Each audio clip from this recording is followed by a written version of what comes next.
So Donald Trump went to Texas, not with relief, but with the same tired blame game.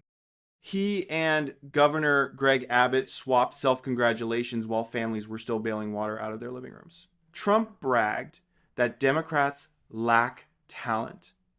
Abbott cheered a supposedly incredible response, and the interviewer nodded along like it was Fox Friends all, while first responders did the real work on the ground.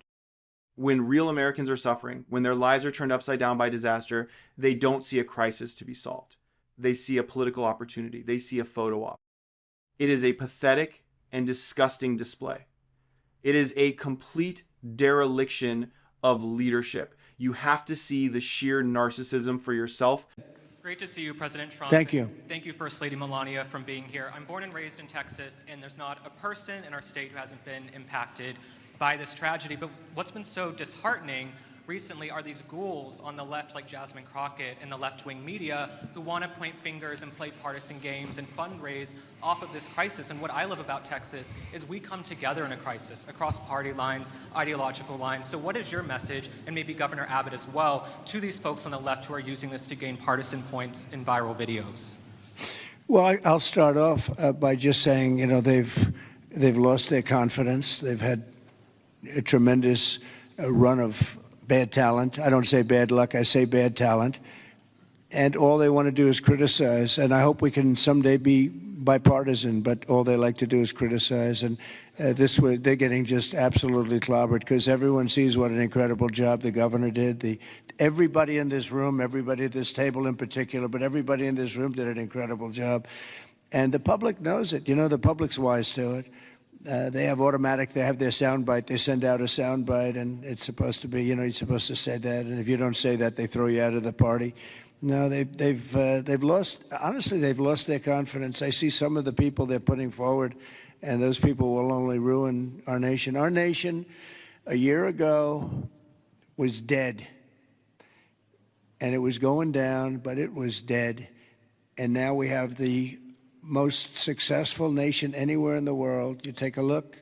I was with the King of Saudi Arabia. I was with the leaders of the world recently at NATO. Every one of them said the same thing. They said, it's the most amazing thing I've ever seen. Your nation was dead 1 year ago, and now you have the hottest nation. It's the hottest nation, hottest in quotes. It's the hottest nation anywhere in the world. Every leader's saying that we're the hottest nation in the world. Honestly, it's like watching a scene from a really bad political satire. He's standing there. I mean, he's surrounded by the aftermath of a disaster, and he's just rambling on about being the hottest nation in the world because some king supposedly told him so. It's the same pathetic playbook from this narcissist. He just invents praise from these like anonymous leaders to prop up his fragile ego. Who are these leaders, Donald? I mean, really, he can't even focus on the actual crisis for more than, 5 seconds without making it all about how amazing everyone thinks he is. And I guess this is what happens, right? This is what you get when you have a government run by a grifter who, thinks governing is just another episode of his reality TV show. The whole response, it's just performative nonsense. It's all designed to make him look good, not to actually, help people whose lives have been just washed away. But while Trump and his puppets are busy throwing themselves a pity party, real leaders are out there trying to get actual answers. Thank hell for people like Jasmine Crockett. She's pointing out the inconvenient truth that this administration is not made of problem solvers. They're just a bunch of dirtbags who, break things. Here's what Congresswoman Crockett had to say about the actual fundamental purpose of federal disaster response.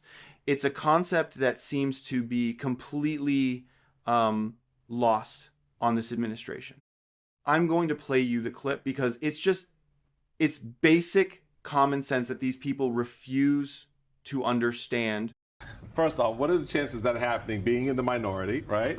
Yeah. But the importance of it, though, still remains that we have to see what the government did here or failed to do in responding to this tragedy. Yeah, absolutely. I mean, I think that one of the things that this government hasn't realized, or this administration does not realize, is that we are supposed to be problem solvers.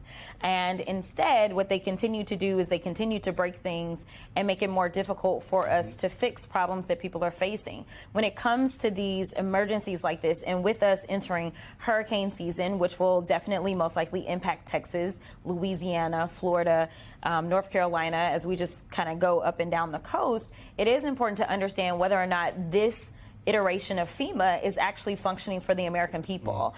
I know that it sounds good maybe to be like, oh, the governor needs to take care of it, otherwise it's a loser governor. But the reality is that people need to understand this is about resources, right? And so certain states just don't have as many resources as other states, right? The federal government is taking dollars from all of us, and they've got them in this big bucket. It is important that when you need them, that's kind of like our backup. That's our safety, right? And so we're supposed to be able to call them in for these huge disasters. But as we sent off these letters, unfortunately, we are in the minority, but we sent them off to the Inspector General for Commerce. We made sure we sent a letter off to FEMA. We sent a letter off to NOAA, because we want to understand whether or not this administration responded adequately. There are reports that the Secretary, Noem, failed to respond in an adequate time. It was 72 hours. 72 hours. Seems like a long time. See? It's not that complicated, is it? It's our money. It's our collective safety net. And these clowns are treating it like their own personal slush fund to like reward friends and punish enemies. It's a complete shambles of governance. And it gets worse. Believe me. This goes deeper than just politicizing aid. What they're really doing is like systematically dismantling the government's ability to even respond in the first place. You have these morons making cuts to NOAA, the very agency that gives us the early warnings for this stuff. And as Crockett points out, the unhinged character they have running FEMA doesn't even believe in federal emergency management. It's like putting a pyromaniac in charge of the fire department. And the hypocrisy of this guy, it's just off the charts. His evaluation of a disaster response, it just shapeshifts entirely based on the politics of the moment. Let's listen to this montage of him talking out of both sides of his mouth. And remember, right after his little Texas photo op, he flew straight back to his golf club in New Jersey. Congresswoman, I am old enough to remember when a natural disaster would strike this country, and it would actually be a unifying moment, and you would have a leader at the national level who would come forward and remind us that this was a time to come together as Americans. It strikes me that this president's response to natural disasters, to crises, is very often bifurcated by whether or not he is talking about red state leadership or blue state leadership. Just listen to his evaluation and critique of a variety of leaders. Take a listen. I have to tell you, the people here, first responders, the sheriff's office, all of the police, law enforcement, they've done an unbelievable job. Everyone sees what an incredible job the governor did. The federal government is doing a very bad job. They are not doing the job. They don't have people there. They don't have the people. Kamala wined and dined in San Francisco, and all of the people in North Carolina, no helicopters, no rescue. I just got back from a tour of the suffering and devastation in Louisiana. Obama ought to get off the golf course and get down there. I mean, you can't make this stuff up. It's a clear message, isn't it? If you're a Republican bootlicker, you've done an unbelievable job. But if you're anyone else, or the federal government he's supposed to be, running, you're a failure. This whole pathetic performance is about rewarding loyalty, not about serving the American people. This whole thing, it speaks to a much bigger, more sinister project. When they can't win by governing, these Republican cultists just resort to outright cheating to stay in power. Their whole platform, it feels like it's built on a foundation of lies and a desperate fear of the American voter. Just take a look at what they're doing in Texas. They're trying to redraw congressional maps in the middle of the game to get rid of Democratic seats. Congresswoman Crockett, she doesn't mince words about it. And frankly, Why should she? Here's what she's saying. I'm going to play you the clip. Another story that is originating out of Texas, and that is the effort we are seeing on the part of state Republicans to engage in redistricting. It seems pretty clear based on the reporting. If you guys want to pull up the headline from the New York Times, this is from June 9th, about the fact that the White House is where this is coming from. They have been pushing Republicans in Texas to redistrict, hoping to blunt Democratic gains. The 4 seats that Greg Abbott wants to redraw look like they belong to Al Green, Sylvester Turner, Sylvia Garcia, Mark Vesey. Is this anything other than trying to change the rules of the game halfway through the game so you can win because you can't win on the merits? You said it real nice. They cheating. They are cheating. Say what it is, okay? Listen, if your policies are so popular, Mr. President, then trust that the American people are happy. And so you don't have to worry about the fact that the Democrats actually should have control of the House right now. The Republicans cheated in the state of North Carolina to make sure that they could get 3 pickups. And guess what? Ultimately, they ended up controlling the House by exactly 3 seats. Exactly. She's not hiding behind some, polite political jargon, and I love it. They're cheating. Because they know their policies are wildly unpopular and they can't win a fair fight. It's the political equivalent of a kid, I don't know, flipping the Monopoly board over because they're losing. And it's not just a Texas problem. This is their national playbook. Speaking of playbooks, it reminds me of how my local pub team used to try and move the goalposts when the ref wasn't looking just pathetic. She points to North Carolina, where they took a 50-50 state that should have a 7-7 split in Congress and rigged it so Republicans now hold 10 seats to the Democrats' 4. And why? Why do they do this? Well, it all comes back to protecting the head clown, Donald Trump. They know that a fairly elected Democratic majority would mean oversight, investigations, and an end to the nonstop grifting possets, which is why they are so damn terrified. Jasmine Crockett lays out exactly what the Republican Party is so afraid of. Listen to what she says Democrats would do with a House majority. It's about, shedding light on all the shady crap this administration is trying to hide. Here's the clip of what she said. Congressionally, it should have been about 50-50. So the seats were correct before. Now, because he knows that if Democrats take control, regardless of how the American people feel about the Democrats right now, one thing we are going to do is we're going to block him. That's the one thing I can tell you. If you give us control of the House, we will stop some of the pain that he is inflicting. We will stop some of the idiocy, and we will actually conduct some real oversight over this administration, which is paramount so that ultimately the American people can understand not only that Donald Trump is a failure and a fraud, but understand the people that are his accomplices that are helping him to accomplish this. We are going to shed light on all the darkness that he is bringing on the United States. And I think that that is what we all... Hell yes. That's what a functioning legislative branch is supposed to do. It's not a partisan game. It's called checks and balances, right?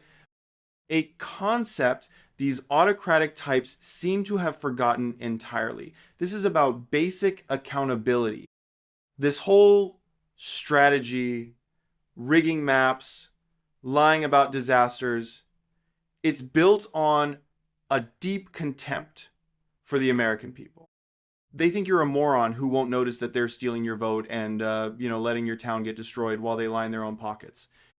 But here's the thing they always get wrong. Governor Abbott, he said something in that first clip that was accidentally profound, even for a sellout like him. He quoted a line saying, "When the rivers rise, so do we," and, well, that's truer than he knows.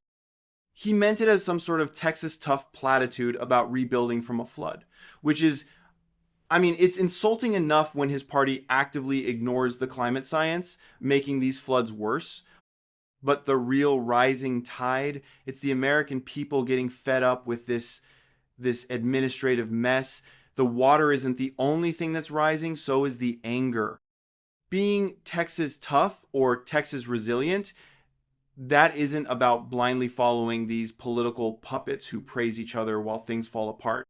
Real toughness is looking these grifters in the eye and saying, no more, and then showing them the door at the ballot box. That's the only language these cowards understand. It's exactly what Congresswoman Crockett was talking about at the end of her interview, and it's the perfect antidote to this despair. She has faith that the cheating won't work in the end. This is what she is saying. Let's play the clip. And I think that that is what we all should want for good governance. No matter how you affiliate yourself, you should want somebody that is going to keep it real with you and be honest with you and transparent with you. And that is what you will get. So regardless of how much he tries to cheat, I am truly believing, just like nobody showed up for him for his little birthday parade, but the American people came out for free to let him know that there are no kings. I don't care what he tries to do. I'm truly believing that the American people are going to show him better than they can tell him. I'm with her 100% on that. All the gerrymandering and gaslighting in the world, it can't stop a population that has finally had enough of the lies. You can only fool so many people for so long before they see you for the fraud you are. Whether it's ignoring climate science as the waters rise or rigging elections because you can't win honestly, it all stems from the same rot. It's a complete detachment from reality and a pathological fear of being held accountable by the very people they're supposed to serve. They're not leaders, they're saboteurs. The problem is, this incompetence, it's a choice. It's so jarring because we know government can work, and we've seen it. There was a moment in the MSNBC discussion where the host, a former lieutenant governor of Maryland, talked about how state and federal governments are supposed to work together, and my God, it sounds like a dispatch from another planet compared to the partisan circus we have now. He described how a partnership is supposed to function, and it's the exact model of common sense governance that Trump and his cronies are systematically trying to destroy. Here's a quote from the former lieutenant governor of Maryland. Yeah, to that point, I want to go back to something you said, which I thought is very, very important. I understand very well the role of the states versus the federal government. When I was lieutenant governor of Maryland, serving with Bob Ehrlich, we had a horrendous hurricane come through La Plata, literally destroyed the town. Lives were lost, excessive property damage. The Chesapeake swollen, flooding, and the partnership we had as a state with the federal government and FEMA really helped us manage the recovery. Yeah, that's the point. It's a partnership. What a concept, huh? That's all people want. A government that shows up and does its freaking job when their lives are on the line, regardless of who they voted for. But you can't have that when the only qualification for a job in this administration is being a sycophant or a former Fox News host. It's a government of trolls, not experts. And this isn't just about FEMA either. This is the playbook across the entire government. They're hollowing out expertise from every agency and replacing it with loyalist morons. They don't want people who know how to make government work. They want people who will help them break it. This anti-expertise crusade is why they deny basic science. As Congresswoman Crockett said, they are actively clawing back measures that would fight climate change because they don't believe in science. They'd rather let cities flood than admit that their fossil fuel donors are part of the problem. It's a full-blown war on reality, isn't it? They deny climate science, they deny election results, and they deny their own blatant hypocrisy even when you show them the video evidence. Their entire political project depends on convincing you not to believe your own eyes and ears. It all boils down to that sharp, simple question Jasmine Crockett asked about the federal resources, the resources that are supposed to be our safety net. It's a question that cuts through all the political noise and gets to the heart of the matter. She asked, what are you holding on to the money for? We know exactly what they're doing with the money, don't we? It's for their pals, their political projects, and probably more of those alligator Alcatrazes she mentioned. It's certainly not for the people of Texas or Missouri or any other state, red or blue, that doesn't serve the administration's immediate political needs. Ultimately, the choice is between a group of people who believe in accountability and want to shed light on all the darkness and a cult of personality that thrives in that darkness. It's a choice between public servants and political arsonists who would rather burn the whole system down than lose their grip on power. They are banking on you being too tired or too confused to fight back. Don't let these dirtbags and their whole rotten party win. All right, that's it for me today.